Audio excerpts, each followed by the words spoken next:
সাময়িক অভিযান বিরতির ঘোষণা করলেও শুক্রবার উচ্ছেদ অভিযান চলল দুই জেলার একাধিক জায়গায়। তার মধ্যে উচ্ছেদ অভিযান ঘিরে এদিন রণক্ষেত্রের চেহারা নিল বীরভূমের বোলপুর।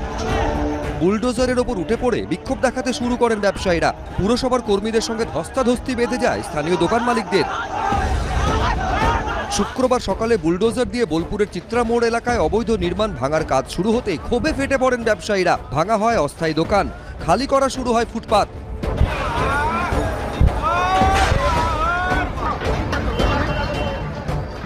পরিস্থিতি সামাল দিতে ঘটনাস্থলে পৌঁছন বোলপুর থানার পুলিশ ও পুরসভার চেয়ারম্যান পর্ণা ঘোষ। যে সমস্ত দোকানদাররা রয়েছেন তারা ভাবছে যে ফুটপাতটাও আমাদের নিজস্ব সম্পত্তি, তার কিন্তু কোনো কাগজপত্র কিচ্ছু নেই। তো আমরা 2 দিন সময় দিয়েছি, তারা কাগজপত্র দেখাক। যদি কাগজপত্র ঠিক থাকে কোনো কথা নেই, আর যদি কাগজপত্র ঠিক না থাকে তাহলে ডিএম এর নির্দেশ মতো আমরা কিন্তু ওগুলো ভেঙে দেবো। ব্যবসায়ীদের বিক্ষোভের মুখে এদিন বেআইনি দখলের একাংশ ভাঙার কাজ পুরকর্মীরা বন্ধ